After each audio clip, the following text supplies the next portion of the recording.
We turn now to a discussion of the album Out of Our Heads. I'm going to consider this album to be the fourth Rolling Stones studio album, even though on the UK side it's only the third studio album because 12 by 5 wasn't released. We've talked about all this in a previous video, but just for purposes of sort of numbering these out, let's think of this as the fourth studio album here. Out of Our Heads, released in September in the UK, but earlier, July of '65 in the US. Produced by Andrew Oldham and recorded at the RCA Studios, where it was engineered by Dave Hassinger, and with a contribution by Jack Nietzsche as well. November '64, February '65, May of '65, even September of '65. Extra session to get some extra material on the UK release of the album. Again, RCA Studios and the LA scene becoming very important for the Rolling Stones at this point. And just to remind you, why could they record at RCA or Chess or Regent if they wanted to, and various other places we'll see they're playing? Because remember, the deal was they were licensing the recordings to Decca. And Decca was then, releasing them through London Records in this country. And so unlike the Beatles, who pretty much had to record everything at the Abbey Road Studios because they were signed directly to the label, the Rolling Stones were signed directly to Andrew Loog Oldham and Eric Easton. And they had a deal to deliver the recording. So they could record these things wherever they wanted. So they started to prefer LA here for a while. Some of this stuff was recorded at the Chess Studios, engineered by Ron Melo. And done in May of 1965. So most recorded at Hollywood, some at Chess.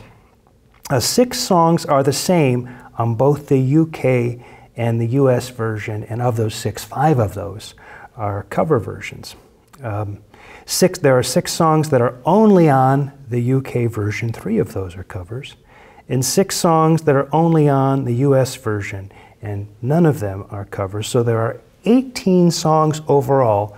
We're up to 8 covers, but 10 originals. That's the most originals that have been involved in one of these kinds of album projects. And again, I'm thinking of the 2 versions of Out of Our Heads as basically being kind of the same record, kind of split between American and UK versions. So the whole project constitutes these 18 songs.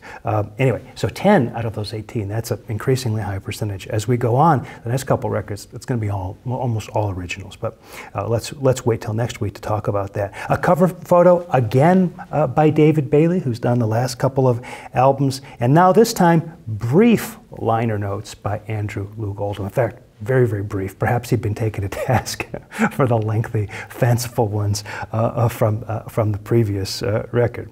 So what are the covers on Out of Our Heads? Well, they do Mercy, Mercy, a song that had been recorded by Don Covay and released in 1964. That's an interesting tune because this is a tune that Jimi Hendrix fans will know as being one of those sort of first recordings that Jimi Hendrix can be found playing on as a sideman. And so, in fact, there's some pretty prominent guitar licks on there that Keith Richards had to work out. So even before Jimi Hendrix became the Jimi Hendrix that we know, Keith Richards was working on Jimi Hendrix licks. At least when they did Mercy, Mercy, he was. They did a 1962 Marvin Gaye hit called Hitchhike. Otis Redding is back with a 1965 song he did, That's How Strong My Love Is. So that's a song that was really pretty much a current song, or relatively current at the time the Rolling Stones recorded it. They got some Sam Cooke in there, Good Times, 1964. Solomon Burke, again, we're back with Solomon Burke again, Cry to Me.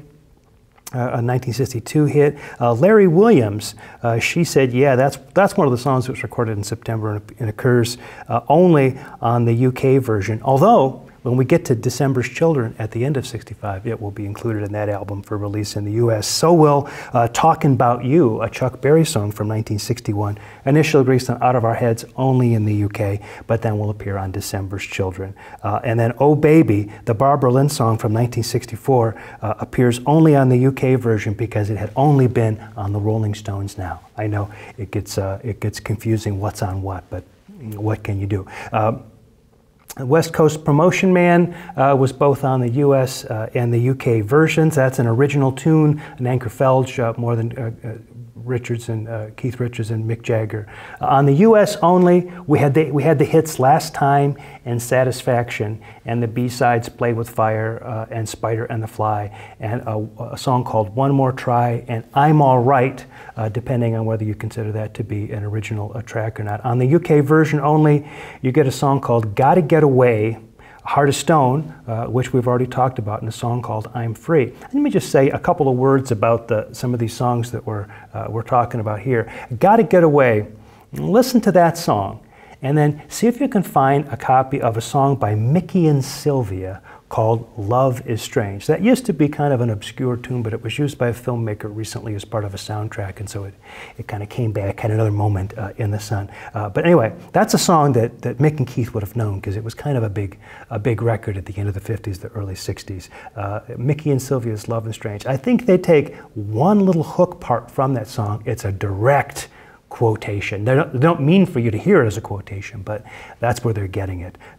Best of my knowledge, Mickey and Sylvia never came after him over that. And the song "I'm Free" has kind of a really distinct Sonny and Cher-ish kind of quality, and that may have to do something with the fact that Sonny Bono was in the kind of circle of people that were moving with the Rolling Stones when they were in LA. So see if you hear those kinds of things in those particular tunes.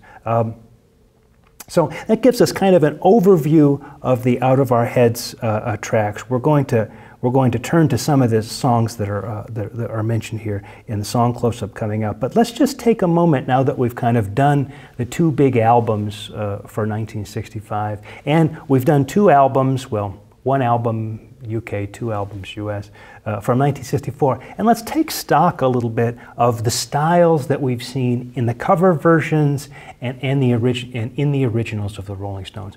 One argument I'd like to make is that I believe the Rolling Stones have a lot of influences, and the influences are broader, way broader than the image that's usually presented of them. And this is almost always the case with musicians. Musicians tend to have eclectic tastes that are usually more eclectic than most of their fans. Most of their fans tend to be very narrow. That's what it means to be a fan, to be a fanatic about a particular kind of music.